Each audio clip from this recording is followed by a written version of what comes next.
Au commencement était la diversité. Chacun défendait son évangile tout en se revendiquant comme disciple du Christ. Paul est témoin de cette diversité. Il est un parmi d'autres, mais il est le seul dont les écrits nous sont parvenus. Ainsi pouvons-nous comparer sa version de l'histoire à celle qu'en donne une trentaine d'années plus tard le récit des Actes des Apôtres. Alors, la comparaison du Paul des Épîtres et du Paul de Luc, du Paul des Actes, c'est vraiment un problème extrêmement difficile. Parce que il y a des différences notables, des différences marquantes. Il y a également des oublis marquants. J'entends par là, l'auteur des Actes fait silence sur l'activité épistolaire de Paul, ce qui est évidemment stupéfiant compte tenu de l'investissement qu'a dû représenter pour Paul l'écriture de ses épîtres. Là encore, c'était une activité de groupe, très certainement, avoir le nombre des co-auteurs à ses épîtres.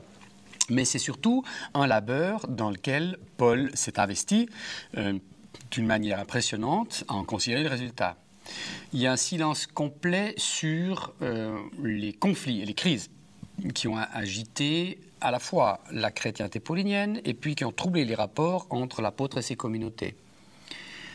Pour ce qui est de cette question-là, on peut bien penser qu'il y a chez Luc une volonté de marquer plutôt les convergences que les divergences, les conciliations que les conflits.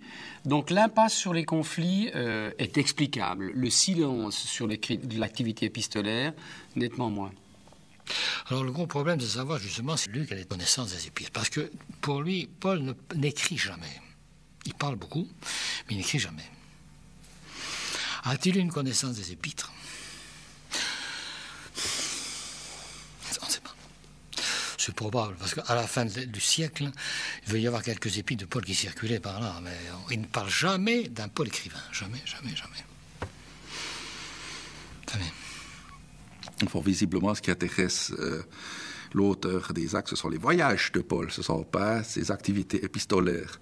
On peut dire que de ce point de vue-là, la mise en valeur des lettres et des voyages est inversement proportionnelle à ce qu'on rencontre dans les lettres elles-mêmes, parce qu'on voit que pour Paul, les lettres sont presque plus importantes que les voyages eux-mêmes. C'est en tout cas dans les lettres que sa théologie se développe. Mais visiblement, pour les Actes, ce qui est important, ce sont les voyages. Et on a une espèce de concurrence entre les lettres et les voyages.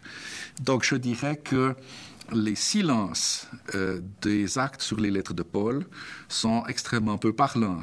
Ce qu'on peut simplement dire, c'est que ça ne fait pas partie de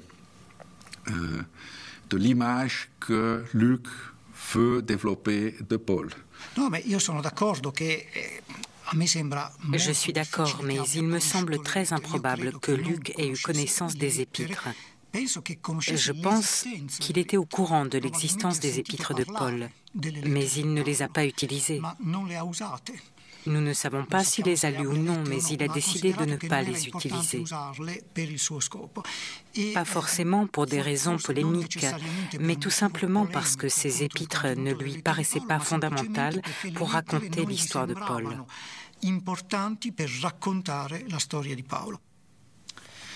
Les manipolazioni di Luca sono parecchie, pesanti. Les manipulations de Luc sont nombreuses et grossières. Il ignore les épîtres, il ne les cite pas, mais je crois qu'il les connaissait fort bien. Elles auraient été en contradiction avec trop de choses. Personnellement, je pense que l'auteur des Actes connaissait les lettres.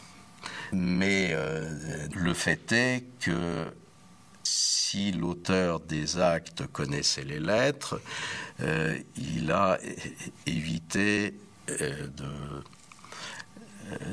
les utiliser de façon importante, ou en tout cas, il n'a pas souhaité inclure dans les Actes les aspects de la théologie de Paul qui nous semblent aujourd'hui, ou qui ont semblé dans toute l'histoire du christianisme, comme les plus intéressants. Bien que l'auteur des Actes des Apôtres les ait ignorés ou ait choisi de les ignorer, les épîtres de Paul constituent des textes majeurs du Nouveau Testament. Par leur volume, par leur pensée, par leur théologie, elles offrent un témoignage d'autant plus irremplaçable qu'elles sont de la main d'un contemporain de Pierre, de Jacques, le frère de Jésus, des 12 apôtres. Si nous ne possédions pas les épîtres de Paul, si nous n'avions que les actes des apôtres, Paul apparaîtrait comme un personnage totalement différent. Paul apparaîtrait comme un personnage aux conceptions religieuses parfaitement orthodoxes, entre guillemets. Alors la question qui se pose, c'est pourquoi ? Pourquoi est-ce que l'auteur des Actes des Apôtres veut présenter un portrait de Paul qui soit complètement aseptisé ? Paul, certes, est un grand missionnaire qui n'a peur de rien, qui, au risque de sa vie,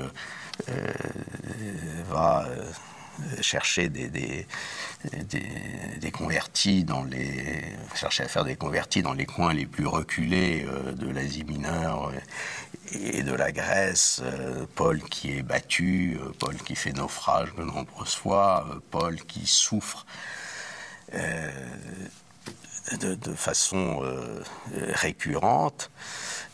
Ce Paul n'est, d'un point de vue idéologique, je l'ai dit, n'est pas un innovateur. Et en termes d'autorité, Paul est subordonné à l'Église. Paul est véritablement domestiqué.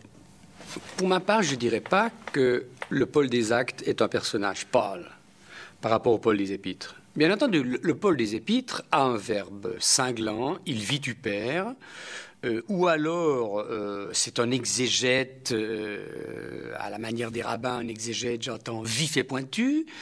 Bon, il se distingue par sa parole. Le Paul des Actes se distingue par son comportement, par son agir. Luc a l'intention de dresser un portrait de Paul en action. Et l'action de Paul, selon les Actes, n'est pas pâle du tout, au contraire. Elle est vraiment héroïque. Alors, il est parfaitement vrai que la manière dont Luc va fixer le discours de Paul n'est pas à la hauteur de la rhétorique paulinienne. Mais là encore, Luc, 30 ans après, doit dire d'autres choses. Il ne va pas répéter ce que tout le monde sait. Ce qu'il doit dire à ce moment-là, c'est la fondamentale volonté de Paul de se situer dans la continuité de l'histoire des pères. Et Paul, par tous les moyens, tente, mais ce sera un échec, tente de maintenir le lien entre la synagogue et les communautés qu'il crée.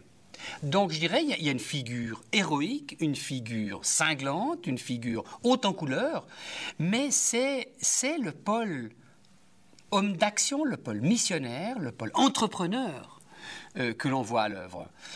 C'est celui qu'il nous faut deviner derrière les épîtres, mais que les épîtres comme tels ne disent pas.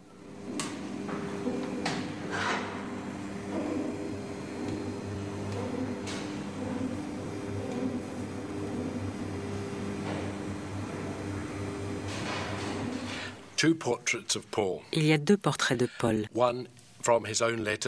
Celui qui découle de ses propres épîtres, où il apparaît en chef chrétien radical et dynamique, qui a pris ses distances avec quelques-uns des principes du judaïsme, et le portrait qu'en donne Luc dans le livre des Actes, où il apparaît comme un juif pieux, respectueux de la loi. Ce sont 2 images très différentes, un autoportrait et son portrait par Luc une génération plus tard. Ce qui est évident, c'est que d'un côté, on a un personnage qui parle de lui-même, qui ne parle pas beaucoup de lui-même d'ailleurs. Il ne se décrit pas énormément, il se décrit à l'occasion d'une circonstance ou d'un élément qu'il veut préciser, mais il n'écrit pas une autobiographie. Les épîtres de Paul, ce sont des écrits de circonstances, ce sont des épîtres. C'est une évidence, mais c'est une évidence qu'il faut prendre en compte pour peser les éléments qu'il donne sur lui-même. C'est des éléments qui apparaissent d'une façon complètement aléatoire et disparate dans le texte de ses épîtres et à l'occasion, encore une fois, d'une précision qu'il veut donner ou d'une justification. Donc c'est pas du tout un portrait continu et précis sur lui-même. Et en même temps, c'est un personnage qui parle de lui-même. Donc, alors que les actes, c'est une autre personne qui parle de Paul. Donc déjà, rien que cet élément qui paraît neutre va infléchir complètement au moins l'image qui est donnée de Paul.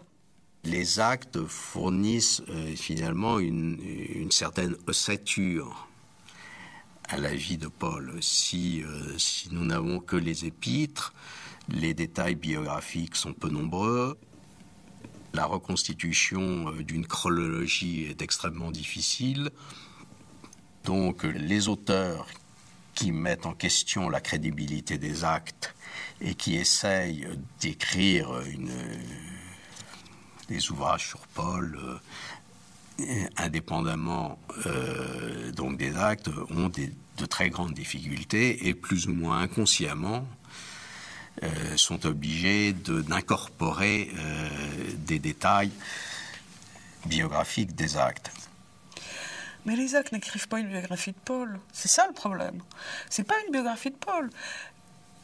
Il faut bien prendre... Nous, on l'utilise pour faire une biographie de Paul, parce que, à part les épîtres, on n'a pas d'autres éléments que les actes des apôtres. Donc, pour nous, c'est une source historique pour écrire une biographie de Paul. Mais les actes n'ont pas été écrits comme une biographie.